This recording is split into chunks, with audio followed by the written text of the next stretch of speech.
Hi, everyone. Welcome to my first solo podcast episode of Moral Footprint.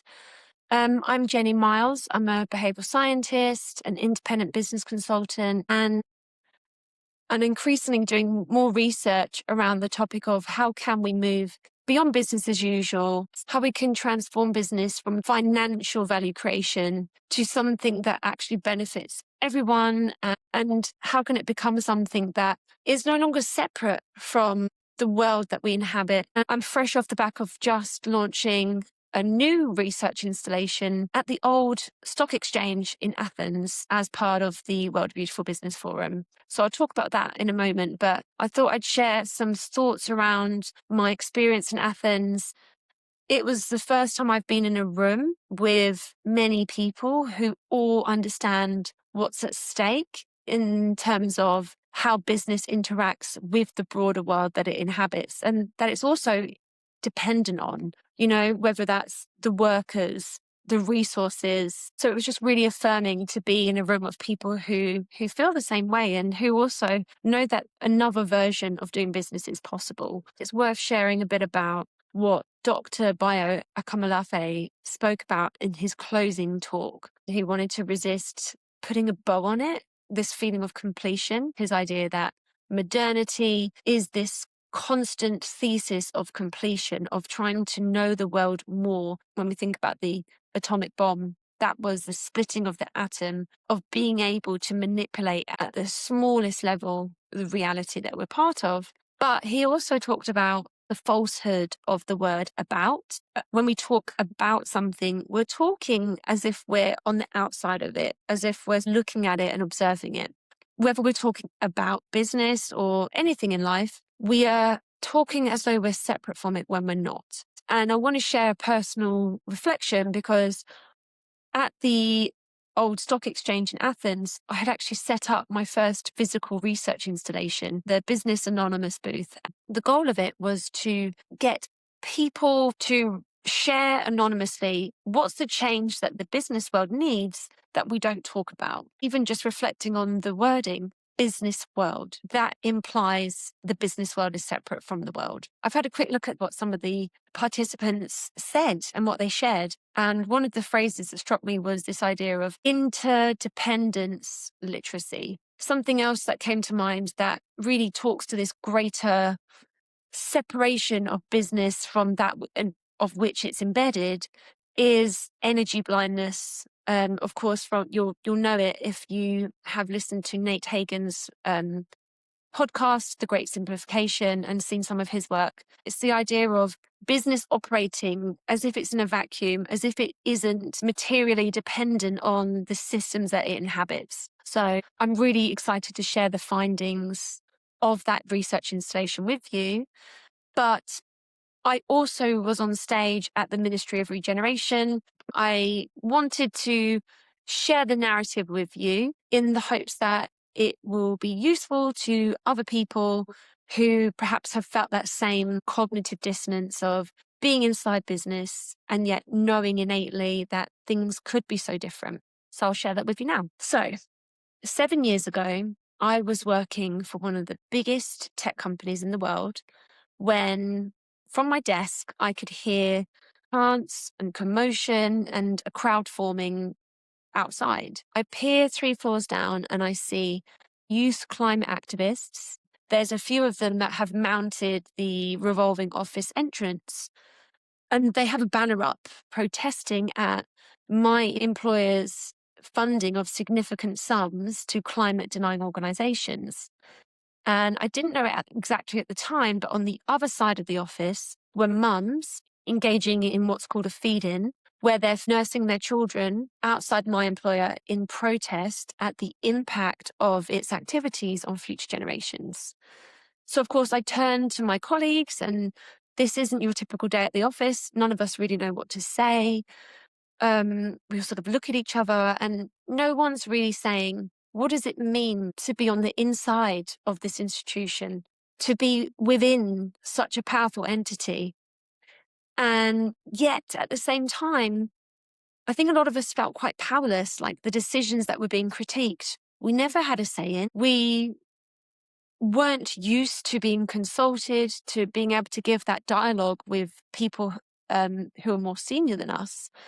And I didn't realize at the time, but I know now that that silence between us was pretty much structurally guaranteed. And what do I mean by that? I think at the time there probably was about 150, 160,000 global employees, not to mention contractors, but we didn't have a single seat on the board. We weren't used to having a say at the table. We didn't have any decision-making power. When thousands of shareholders have put forward motions for more democratic ways of doing business, for example, a sustainability committee that the board has to engage with, that was vetoed. When a proposal to end the dual class voting structure, that was also vetoed. And it turns out it's because the two billionaire co-founders have majority voting power. They can decide between the two of them, is it in our interest, yes or no? So that means two voices can essentially silence thousands of others. And at the time as well, we didn't even have an official workers' union. The workers' union that exists for that company now still doesn't have any legal collective bargaining power. So this just goes to show how big business, yes, it financially rewards you, but I didn't realize until I left that actually one of the most fundamental perks we could have had is being empowered to participate in these decisions. So yeah, personally, I completely bought into the work of XR, I really supported their civil disobedience. I wasn't necessarily brave enough to do it myself, but it felt very much in my private realm of this is what I personally and individually believe. And yes, we're up against such insurmountable systemic crises, something has to be done. And professionally, I did increasingly try to weave where I could social impact into my role, but ultimately it felt always like hitting a brick wall because what mattered and what got rewarded was, of course, projects and initiatives that drove top line revenue. I'll give you an example. One of my friends who works in big tech, she recently had to pull up a spreadsheet of all the tasks she does every single week. And it essentially got stack ranked by what has the most revenue driving potential. And then her employer essentially said, okay, anything in the bottom half has to go.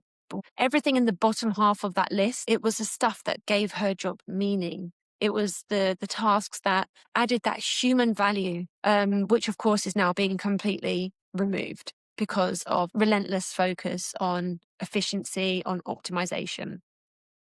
So eventually, after my second maternity leave, I left and I still had that question within me. What do people like me, corporate insiders of for-profit institutions, what do they genuinely believe about the role of business at this pivotal moment for humanity, for the living world? So I got back in touch with my professor who I'd met on my behavioral science master's, Dr. Dario Capan.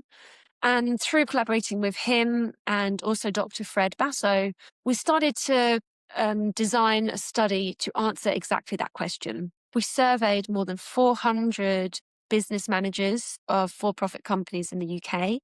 And some of the results are really quite astounding. We discovered that more than 92% believe that businesses and their leaders must adhere to donut economy principles. For example, meeting social needs, respecting planetary limits, ensuring fair outcomes for all. This is just common sense to the majority of people. And when we rated and measured support for specific post-growth business practices, for example, reinvesting surplus into the mission, or more democratic decision-making processes, support was still pretty high at around 86%. But what I hadn't anticipated, despite my lived experience of knowing what this feels like innately, was this finding of pluralistic ignorance, which essentially is only 53% believe that their peers, other managers like them, also supported these types of practices. And when you think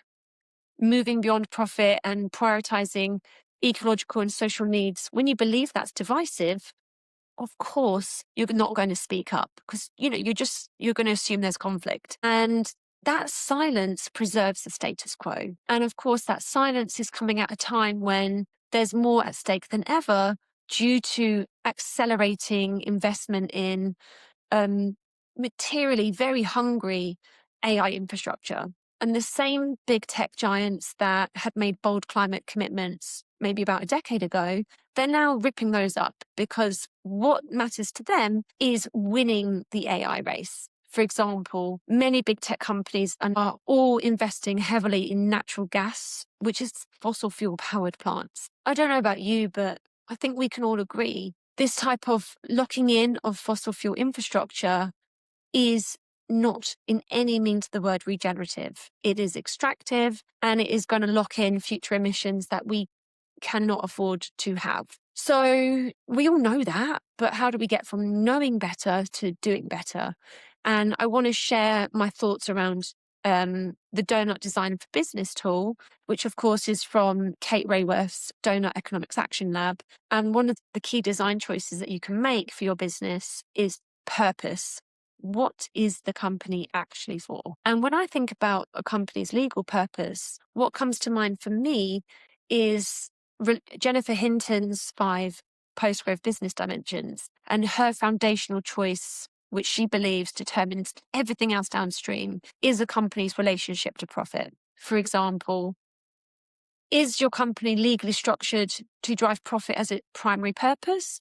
Or do you have like a mission that's locked legally that then your surplus is used in order to drive that mission? Because if you're a well-meaning, mission-led company who is for profit, then it's no surprise that your mission is going to become optional. And another design choice that both the Donut Design for Business tool and Jennifer Hinton's Business Dimensions framework both talk about is governance. Who gets to have a say in how the company makes decisions, but also who gets the final say? Because ultimately, even if you do consult a lot of your stakeholders, if a board of 10 people get to make the final decision, is that truly democratic? Probably not. And of course, there is a precedent for why inclusive decision-making happens. I spoke about this concept in Athens, which is, of course, the birthplace of this idea that people should have a say in decisions that impact them. And I'm very drawn here to Dr. Luke Kemp's work on societal collapse. And one of the reasons so many of these very hierarchical structures end up collapsing is because the power is concentrated in the hands of a few. That makes them fragile. It also means that they're not getting the feedback from the greater collective, which of course is essentially sowing the seeds of their own demise. This idea of democratic governance in business is more important than ever right now, because we know that the scale of the consequences of business decisions now are being played out at a planetary level. So the question is your business or your employer structurally in solidarity with your stakeholders, or does it inadvertently silence them? There are so many examples, for example, in Canada, of multi-stakeholder cooperatives, which deliberately ensure more democratic participation of communities and stakeholders impacted by the business. Or there's the example of House of Hackney, who, like some other companies, has legally ensured that it has a representative seat on its board that represents Mother Nature and future generations. So there is a precedent for being a not-for-profit, and there's also a precedent for having governance that by design is inclusive and democratic. And what I did was a bit of a short and scrappy methodology where I took Jennifer Hinton's 5 dimensions: relationship to profit, incorporation structure, governance, strategy, and size and scope. I had a list of over 90 companies attending the World Beautiful Business Forum. From public information that I could find, is this company structurally compatible with a regenerative future or not? And what I found was about 14% were what I categorized in the top tier as stewarding. That essentially means they were mission locked. They had set up structurally, not just for what they say, but for how they operate, to ensure that that social mission or ecological mission is paramount. And a really interesting takeaway as well is in that lowest constrained tier, every single company in it was a publicly listed company on the stock exchange. The company that made it just about into the tier above happened to be German. And this is because in Germany, it is a legal requirement that when you reach a certain employee size, you must have 50% of your supervisory board represent your employees. So again, this shows that there is a legal precedent that countries tomorrow, if they wanted to, could mandate that large companies have employee and other stakeholder representation on the board. This is not utopia. This is real choices that can be made if policymakers so choose. And as I mentioned at the beginning, I'd set up that research installation to understand what is unsaid about the change that's needed. And I will be sharing the findings of that really soon. You can sign up to my newsletter. I'll have a link in the podcast description. But for now, I just want to say thank you for listening.